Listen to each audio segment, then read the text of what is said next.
Election commission तो बिल्कुल सरकार या भाजपा के एजेंट की तरह काम कर रहा है।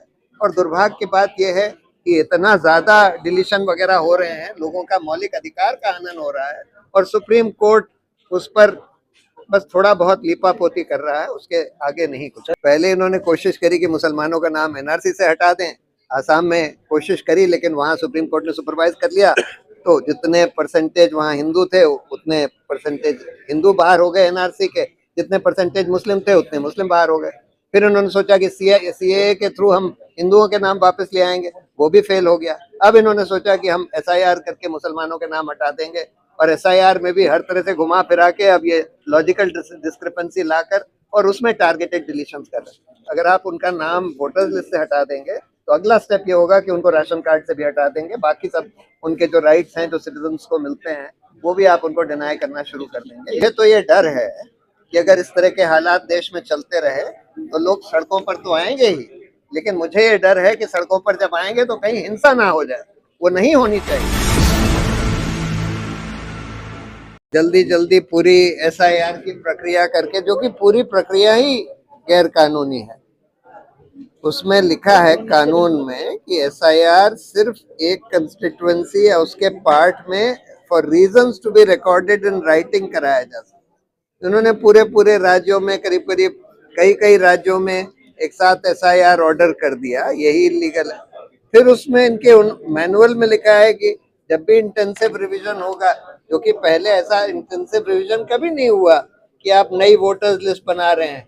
पहले तो डोर टू डोर जाकर इन्यूमरेशन होता था, तब उसको इंटेंसिव रिवीजन कहते थे। पहली बार नई वोटर्स लिस्ट बनाई जा रही है, सबसे इन्यूमरेशन फॉर्म मांगा जा रहा है, डॉक्यूमेंट्स मांगे जा रहे हैं। दूसरी बात, ये जो इन्होंने बंगाल में किया है, लॉजिकल डिस्क्रिपेंसी के नाम पर 27 लाख लोगों के नाम काट दिए इतने धक्कड़ पेल में। ये सुप्रीम कोर्ट ने 95 में एक फैसला दिया था कि अगर किसी के सिटीजनशिप पर आपको डाउट है तो पहली बात तो आपको ये मानना पड़ेगा कि अगर उसका नाम पिछली वोटर्स लिस्ट में था तो प्राइमा फेसी उसको सिटीजन माना जाएगा। अगर फिर भी आपको डाउट है तो आप उसको बताइए कि भाई इस वजह से डाउट है और ये रीजन है हमारा कि हम तुम्हारी सिटीजनशिप डाउट कर रहे हैं। फिर उसको बुलाकर उसकी पूरी बात सुनकर उसके सारे तथ्य देखकर, जिसमें ओरल और डॉक्यूमेंट्री एविडेंस सब दे सकता है, उसके बाद आप फैसला करिए। और इस फैसले के बाद इलेक्शन कमीशन बार बार ये कहता रहा कि भाई अब इलेक्शन कमीशन का काम नहीं है सिटीजनशिप तय करना। ये अगर इलेक्शन कमीशन को कोई डाउट है तो वो फॉरेनर्स ट्राइब्यूनल भेज दे या कोर्ट भेज दे या फिर सरकार गवर्नमेंट ऑफ इंडिया के पास भेज दे। खुद इलेक्शन कमीशन ये नहीं तय कर सकता। तीसरी बात, इलेक्शन उसमें कानून में लिखा हुआ है कि सब पारदर्शिता बरतनी पड़ेगी इलेक्शन कमीशन को। जब कोई एप्लीकेशन आती है नाम डालने के लिए या नाम काटने के लिए, एप्लीकेशन को तुरंत इलेक्शन कमीशन की वेबसाइट पर डाला जाना चाहिए। यहाँ तो वो सब ये सब कुछ नहीं कर रहे, और जो वोटर्स लिस्ट है उसको भी मशीन रीडेबल फॉर्म में नहीं दे रहे, बिल्कुल उसका बकवास रीजन बताते हैं। तो ये साफ हो गया है कि इलेक्शन कमीशन तो बिल्कुल सरकार या भाजपा के एजेंट की तरह काम कर रहा है।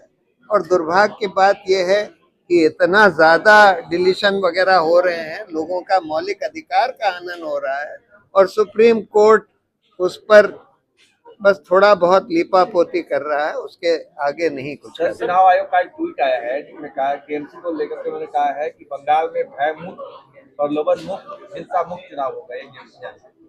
जिस तरीके से ट्वीट किया जाता है मानो बीजेपी।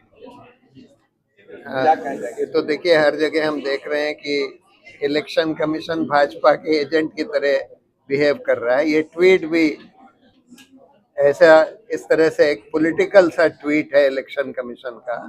उन्होंने भाजपा की मोहर लगाकर कोई डॉक्यूमेंट जारी कर दिया। उन्होंने उनके एक ऑफिसर जो है वो भाजपा का पूरा प्रचार करता हुआ पाया गया।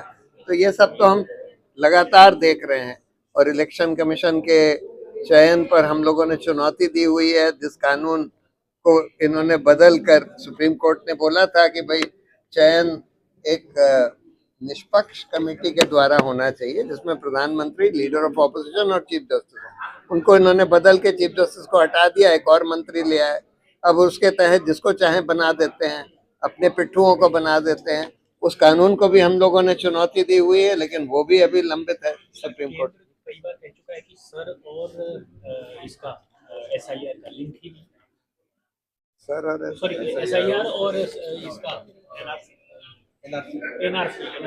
हाँ, तो पहले इन्होंने कोशिश करी कि मुसलमानों का नाम एनआरसी से हटा दें। आसाम में कोशिश करी, लेकिन वहाँ सुप्रीम कोर्ट ने सुपरवाइज कर लिया।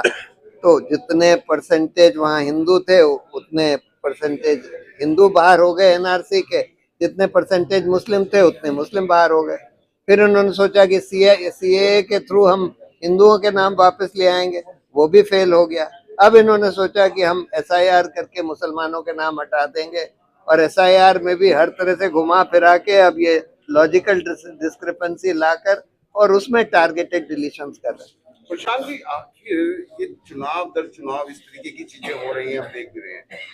आखिरी हथियार ये होता है कि सुप्रीम कोर्ट के पास जाए। सुप्रीम कोर्ट के लिए भी आप कह रहे हैं कि वो लीपापोती कर रहा है, तो आखिर इसका हल निकलेगा कैसे? देखिए, मुझे तो ये लगता है कि इस देश में अब बहुत बड़ा जन उभार होगा, एक बहुत बड़ा पीपल्स मूवमेंट होगा, क्योंकि हर तरह से लोगों को कुचला जा रहा है। और ये तो कुचलने का, देखिए, अगर आप उनका नाम वोटर्स लिस्ट से हटा देंगे तो अगला स्टेप ये होगा कि उनको राशन कार्ड से भी हटा देंगे। बाकी सब उनके जो राइट्स हैं, जो सिटीजन्स को मिलते हैं, वो भी आप उनको डिनाई करना शुरू कर देंगे। ये होने लगेगा। क्या सर सुप्रीम कोर्ट में जस्टिस नहीं मिल रहा है तो क्या सर के लड़ाई के मैदान बनेंगे? देखिए, मुझे तो ये डर है कि अगर इस तरह के हालात देश में चलते रहे तो लोग सड़कों पर तो आएंगे ही, लेकिन मुझे ये डर है कि सड़कों पर जब आएंगे तो कहीं हिंसा ना हो जाए।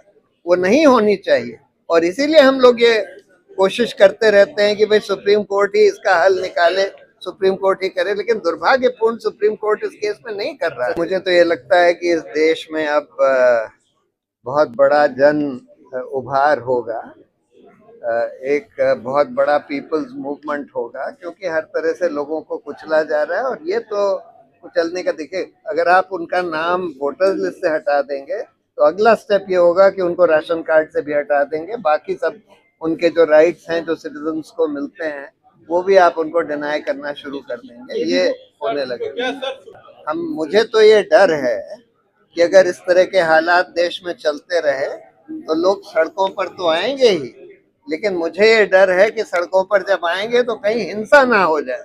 वो नहीं होनी चाहिए, और इसीलिए हम लोग ये कोशिश करते रहते हैं कि भाई सुप्रीम कोर्ट ही इसका हल निकाले, सुप्रीम कोर्ट ही करे। लेकिन दुर्भाग्यपूर्ण सुप्रीम कोर्ट इस केस में नहीं कर रहा है।